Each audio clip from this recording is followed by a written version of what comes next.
9 नवंबर 2019 एक नदी किनारे एक टैक्सी ड्राइवर खड़ा था जब उसने किसी की जोर जोर से चिल्लाने की आवाजें सुनी। कोई मदद मांग रहा था। जब उसने जाकर देखा तो एक आदमी नदी में डूब रहा था। ये देखते ही उसने फौरन पुलिस को कॉल किया। पुलिस वहां आई। उन्होंने उस आदमी को नदी से बाहर निकाला और उन्होंने नोटिस किया कि उस आदमी के हाथ में एक बड़ा सा बैग है। और जब उस बैग को खोला गया तो सब हैरान रह गए।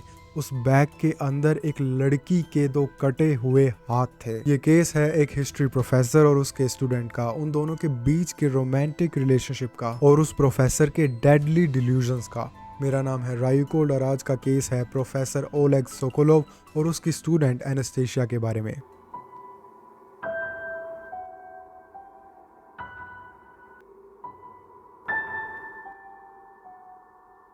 एनास्टेशिया एक 24 साल की लड़की थी जिसका जन्म 26 अप्रैल 1995 में रशिया में हुआ था। एनास्टेशिया एक सिंपल रिस्पेक्टेड फैमिली से थी। उसके डैड स्कूल में फिजिकल एजुकेशन पढ़ाते थे और उसकी मॉम पुलिस में थी। इसके अलावा एनास्टेशिया का एक भाई भी था जिसे फुटबॉल खेलना बहुत पसंद था। एनास्टेशिया एक हेल्दी फैमिली में बड़ी हुई थी। उसके पेरेंट्स ने उसे अच्छी वैल्यूज दी और बहुत प्यार किया। तो एनास्टेशिया बचपन से ही एक हैप्पी, काइंड और बबली लड़की थी। उसकी फ्रेंडली पर्सनैलिटी होने के साथ साथ वो बहुत इंटेलिजेंट भी थी। She was always a bright student who performed very well in school. वैसे तो उसके सारे सब्जेक्ट्स में अच्छे मार्क्स आते थे, पर एक सब्जेक्ट था which fascinated her the most, history. She was a fan. उसे हिस्ट्री पढ़ना बहुत पसंद था। जैसे जैसे वो बड़ी होती गई उसका हिस्ट्री में इंटरेस्ट बढ़ता गया। एनास्टेशिया का सपना था एक दिन एक फेमस हिस्टोरियन बनने का। तो इसी सपने को लेकर स्कूल खत्म होने के बाद उसने सेंट पीटर्सबर्ग स्टेट यूनिवर्सिटी में एडमिशन ले लिया टू मेजर इन हिस्ट्री। कुछ लोग होते हैं जो किसी चीज को इतना पसंद करते हैं कि वो उसे अपनी लाइफ ही बना लेते हैं। It could be a person, hobby और सेलिब्रिटी। एनास्टेशिया के लिए वो चीज थी history. She was obsessed, particularly French history से। And I am not saying her obsession was a bad thing. If you want to master something you will have to be obsessed. और शायद एनास्टेशिया एक बहुत बड़ी हिस्टोरियन बन भी जाती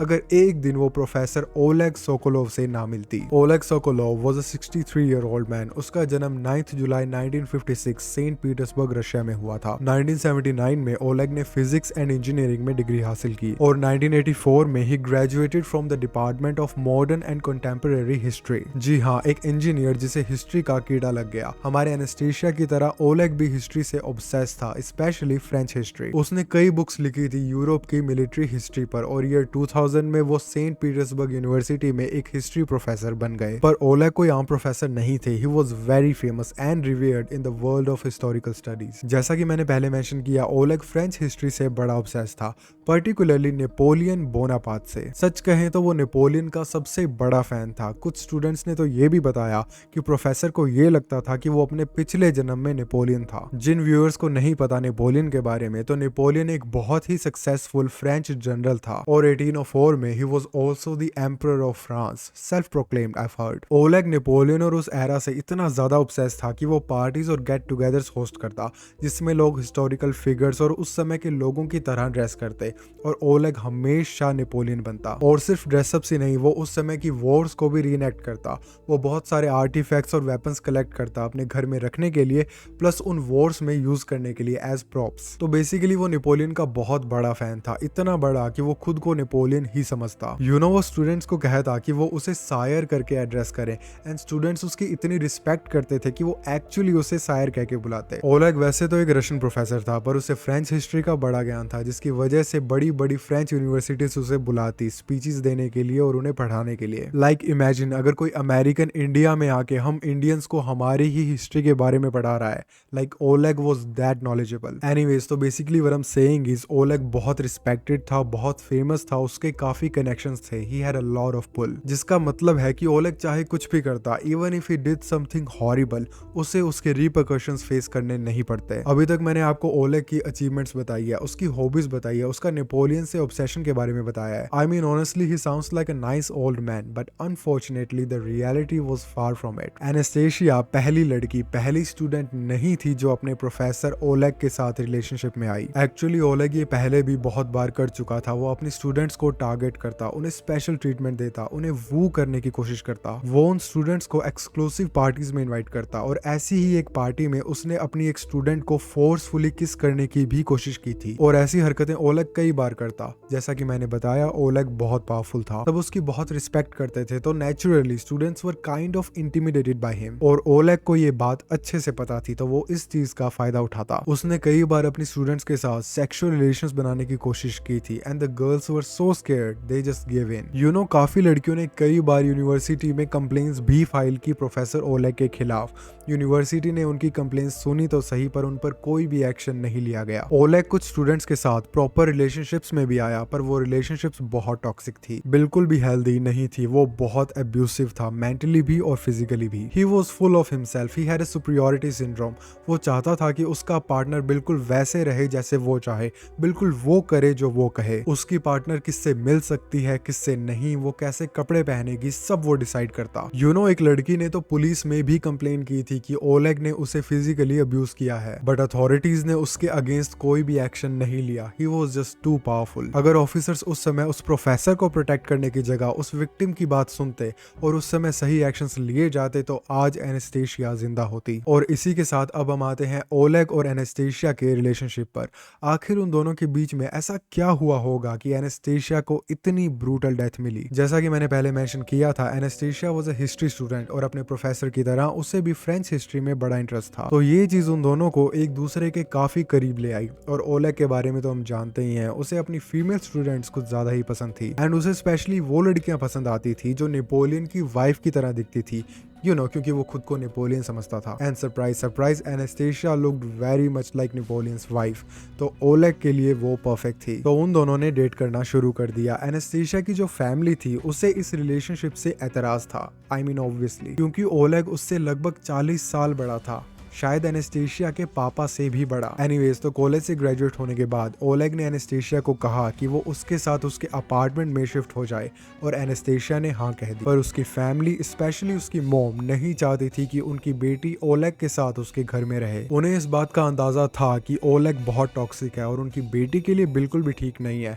उन्होंने एनास्टेशिया को समझाने की बहुत कोशिश की, पर क्या कर सकते हैं। There daughter was young and deeply in love. उसने अपने पेरेंट्स से कहा कि वो ओलेग को बहुत पसंद करती है और उसे यकीन है कि ओलेग उससे शादी भी करेगा। उसके बाद क्या था, एनास्टेशिया ओलेग के साथ उसके अपार्टमेंट में शिफ्ट हो गई और ओलेग के लिए उसे कंट्रोल करना बहुत आसान हो गया। शुरुआत में तो वो दोनों साथ में बहुत खुश थे। एनास्टेशिया उसके साथ ड्रेसअप करके पार्टीज में जाती और इवन उसके कॉलेज के काम में भी उसकी हेल्प कराती। पर हमारे प्रोफेसर का असली चेहरा ज्यादा दिन तक छुप नहीं पाया। अपनी पुरानी गर्लफ्रेंड्स की तरह उसने एनास्टेशिया को भी अब्यूज करना शुरू कर दिया था। उस अपार्टमेंट में माहौल बिगड़ता जा रहा था। Oleg was very controlling and toxic. एनास्टेशिया, जो एक टाइम पे बहुत ही हैप्पी और फ्रेंडली लड़की थी, अब उसने सबसे बात करना बंद कर दिया था। इवन वो अपनी फैमिली और फ्रेंड से भी बात नहीं कर रही थी। दैट अंटिल 7 नवंबर 2019, जब उसने अपने भाई को कॉल किया और कहा कि उसकी ओलेग से आर्ग्यूमेंट हुई क्योंकि वो उसे उसकी फ्रेंड की बर्थडे पार्टी पर भी नहीं जाने दे रहा था, because he was very insecure.